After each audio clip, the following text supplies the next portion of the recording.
तायांग के दिमाग में बस एक ही चीज़ रिपीट हो रहा था, कैसे जोंगकुक के फिंगर उसे अनड्रेस करता था, वो भी बोल्डली। जब जोंगकुक तायांग के सामने बिल्कुल बेयार और बिना कपड़ों के खड़ा होता था। तायांग शावर लेने के लिए बाथरूम के अंदर आ जाता है। तायांग शावर के नीचे खड़ा था।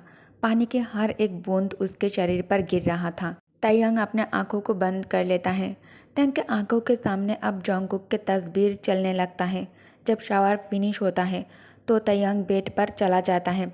अगली सुबह उसका रूटीन फिर से स्टार्ट होता है। जब तायांग अपने डोरवे से बाहर निकलता है, उसने कुछ फील नहीं किया, ना पीस ना घबराहट, बस कुछ भी महसूस नहीं हो रहा था। तायांग को पता था कि वो जोंगकुक के बिना ठीक नहीं है, लेकिन ये अनवेयरेबल भी नहीं था।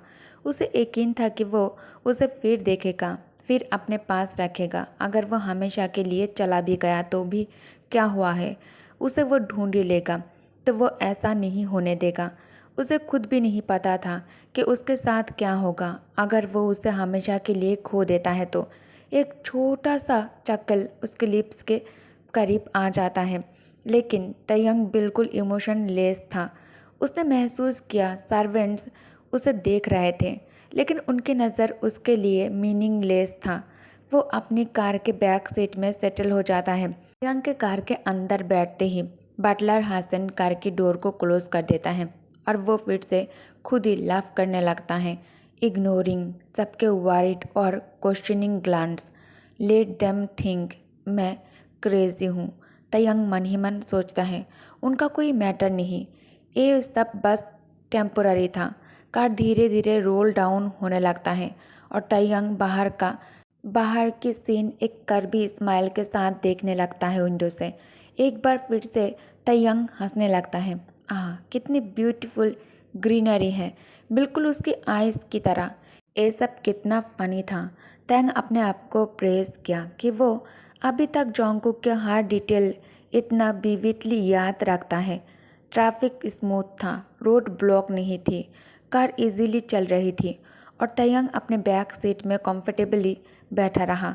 कुछ देर बाद उनकी कार एक ग्रुप ऑफ गर्ल्स के पास से गुजरता है। तायांग मन ही मन सोचा था कि वो ओवर टाइम अपने थॉट्स कंट्रोल कर लेगा, लेकिन फिर से उसका control fly out of the window हो गया है। एक इम्पल्सिव कमांड निकल गई उसके लिप से, कार स्टॉप, कार रोको। उसने अभी अभी देखा था कि एक ग्रुप ऑफ बर्ड्स ट्री की ब्रांच से उड़ गया था। उसे याद आया जोंगकुक ने उसे बताया था कि वो बार्ट को कितना लव करता है, क्योंकि वो हमेशा उसके साथ होते थे। और सच में उसे भी ये महसूस हुआ, बार्ट हमेशा उसके आसपास दिखाई देते थे, कभी यहाँ कभी वहाँ, हर जगह एक न एक बार्ट उसके आंखों के सामने होता था। धीरे धीरे अब बार्ट्स की गिनती बढ़ने लगी और तायांग के लिए उन्हें देखना अनबेरेबल होने लगा। तायांग के अचानक कार रोक देने की रिक्वेस्ट सुनकर ड्राइवर चौंक जाता है। ड्राइवर तायांग की रिक्वेस्ट को सुनकर जल्दी से कार को रोड साइड पर पार्क कर देता है, लेकिन तायांग तब तक कार से निकाल चुका था, अकेला रोड पर चलने के लिए रेडी। तायांग कहता है, तुम आरबीज वापस जाओ, मैं यहीं से आगे खुद चला जाऊंगा। उसने तेजी से जवाब दिया और कार का डोर बंद कर दिया। ड्राइवर अभी भी कंसर्न दिखाते हुए कहता है, पर मास्टर, आपकी मीटिंग काउंट केलिंग के साथ है। लेकिन तायांग के लिए अब ये सब कुछ मैटर नहीं करता था। दूसरी तरफ अचानक बोगम को कुछ याद आता है। जब जोंगकुक की खबर उस तक पहुंचता है, बोगम ऑटोमन सर्किल में। उस वक्त हवा में गुलाबों की खुशबू छाई हुई थी। सब कुछ परफेक्टली टाइम्ड हुआ था, बिल्कुल जोंगकुक के बर्थडे के आसपास। ये उसके लिए कड़वा मीठा यादगार पल था। ये जोंगकुक का फेवरेट सीज़न था, क्योंकि उस वक्त उसका फेवरेट फूल ब्लॉम में होता था। अपने आप को बिजी रखने के लिए बोगम अपने पढ़ाई में खुद को पूरी तरह से झोंक दिया था, हर सब्जेक्ट के नोट्स और लेसन्स दिमाग में भरते हुए, ताकि वो जोंगकुक के लास्ट याद को भुला सके। बोगम हैबिट बना लिया था कि फ्री टाइम में लाइब्रेरी में वो खुद को पूरी तरह से बिजी कर लेता था। सिर्फ ड्रॉम्स वापस आता, क्लासेस अटेंड करता या फिर जब फ्रेंड्स बुला लेते थे तब वो ड्रॉम में से बाहर निकलता था। ये रूटीन बिना बदले चलता रहा। जब तक एक दिन स्कूल मेट्स का एक ग्रुप लाइब्रेरी में उसे नहीं मिल गया। बोगम, उनमें से एक ने बोगम को बुलाया। मैजिस्ट्रेट का बेटा था। पहले दोनों बहुत ज़्यादा क्लोज थे, पर अपने होम टाउन से आने के बाद अलग हो गए थे। अब सिर्फ रास्ते में मिलने पर ग्रीट करते थे। ओह राइट, उस लड़के ने अचानक कहा। तुम वैसे नहीं करोगे जैसे वो ने उसने कहा, है ना? बोगम ने कन्फ्यूजन में पूछा। किसकी बात कर रहे हो तुम? उसे स्कूल के बाहर की कोई खबर नहीं थी और ना ही वो जानने की कोशिश करता था। सॉरी, उसने कहा, अब भी फ्रॉन करते हुए। पर तुम कहना क्या चाहते हो? तुम्हें पता है? वो जॉन्गकुक का नाम सुनते ही बोगम के दिल में एक कसक सी उठ गई। उसने धीरे से पूछा, जॉन्गकुक को क्या हुआ है? उसकी आवाज़ में डर और चिंता दोनों थी। मैजिस्ट्रेट का बेटा भी हैरान लगने लगता है। तुम कह रहे हो कि तुम्हें पता नहीं? पता नहीं क्या हुआ है? बोगम ने इस बार ज़्यादा अर्जेंसी के साथ पूछता है। उसके दोस्त की आंखों में दया आ गई। ओह, मुझे अफसोस है तुम्हें ऐसे बताना पड़ रहा है, लेकिन बात यह है कि अरविश का गार्डनर और उसके फ्रॉस्टर सान जॉन्गकुक दोनों भाग गए हैं।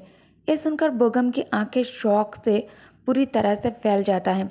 यह अभी कुछ दिन पहले ही हुआ है, उस लड़के ने धीरे से कहा। तुम्हें वाकई नहीं पता था बोगम? बोगम डिसबिलीफ में नीचे देखने लगता है। मुझे अफसोस है तुम्हें ऐसा पता चला, इस तरह से पता चला, उसने धीरे से बोला, क्योंकि बोगम का चेहरा डिसबिलीफ से और दुख से भर गया था।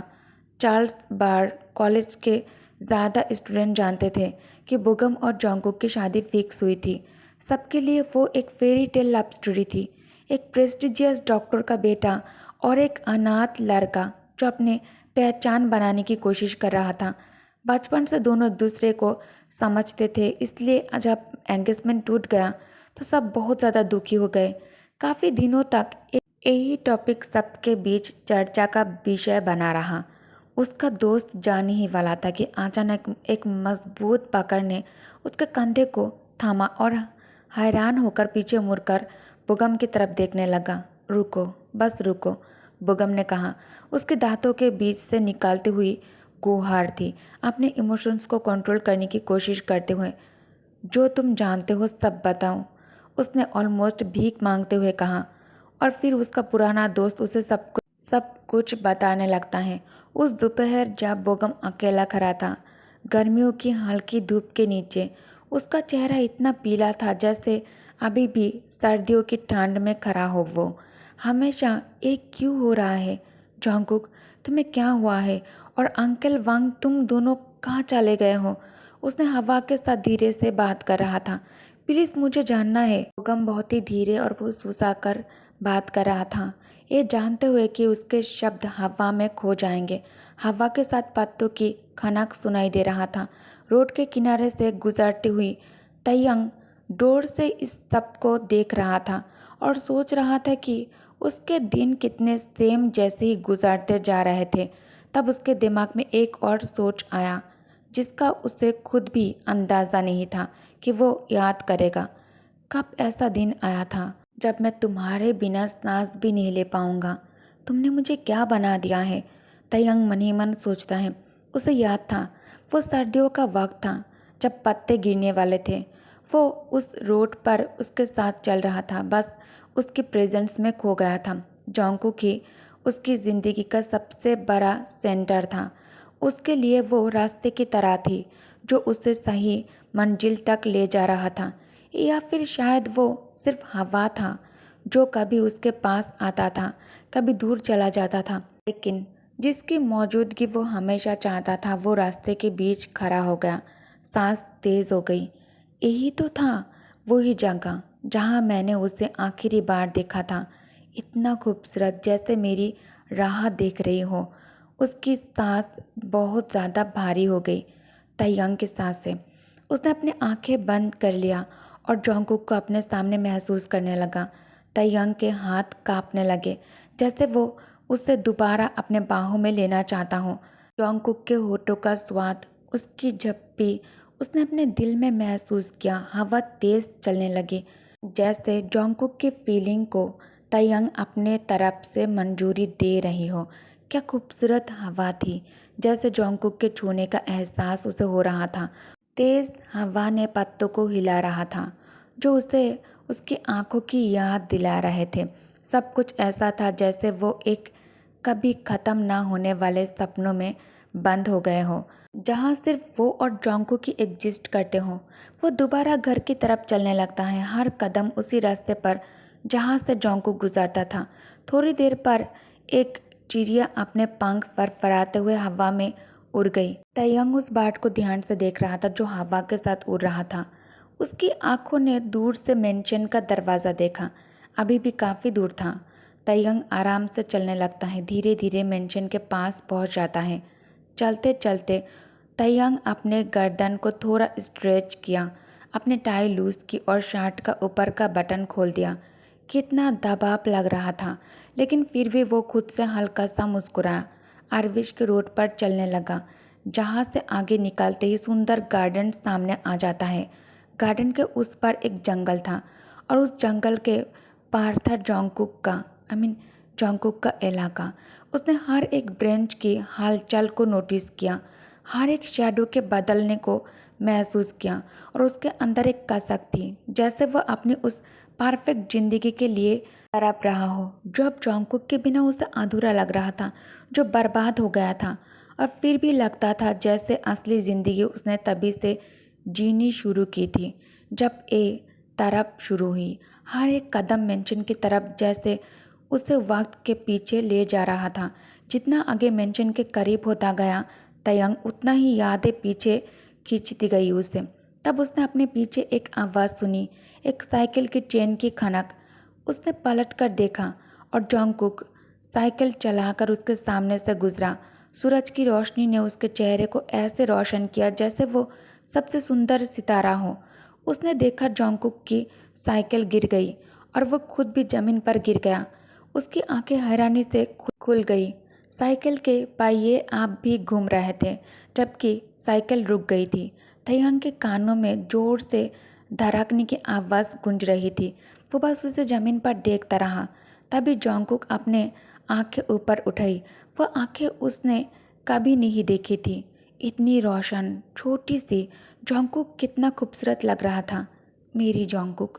तयंग धीरे से उसका नाम लेता है। छोटी सी बच्ची के होठ खुल गए हैरानी में, जैसे उसने सुना हो, और फिर वो बच्ची एक पल में गायब हो गई। उसकी जगह खूबसूरत औरत खड़ी थी, मुस्कुराती हुई। तयंग एक जेंटलमैन की तरह अपना हाथ उसके तरफ आगे बढ़ाता है। उसने हल्की सी झिझक के बाद वो हाथ को थाम लेता है और शुक्रिया के साथ मुस्कुराती है। तयंग सोचने लगता है, ये क्या हो रहा है मेरे साथ। तयंग को अब हेलुसिनेशन होने लगता है।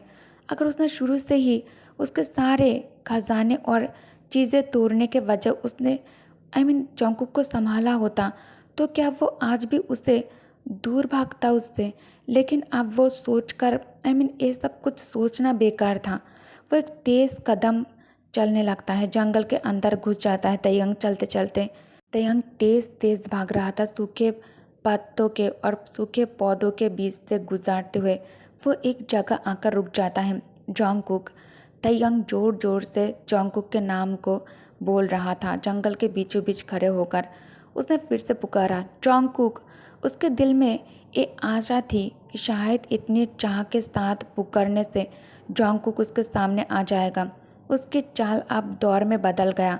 बीच बीच में उसके होठों से उसके नाम निकलता रहा, जोंगकुक, कुकी प्लीज़ बाहर आ जाओ, कहाँ हो तुम। और तब उसने देखा घास फूस और झाड़ियाँ सालों से कटी नहीं थी, सब जगह फैल गई थी। ओके गाइस, तो इस पार्ट को मैं यही एंड करती हूँ। तयंग के दीवानगी और दीवानापन तो अब शुरू हुआ है। जोंगकुक के बिना तयंग क्या करता है और कितना ज़्यादा पागल होता है, और जोंगकुक उसे कब मिलता है और किस हालत में मिलता है, ये देखने के लिए आपको आशियन पर्पल भी पर्पल चैनल पर बने रहना होगा। इस चैनल को सब्सक्राइब कर लेना पड़ेगा, ओके। और चैनल की नोटिफिकेशन बेल आइकन को भी आप प्रेस कर देना, ताकि मैं वीडियो अपलोड करती है आप लोगों के पास नोटिफिकेशन पहुंच जाए। Okay, thank you for watching babies, good night, take care, bye bye.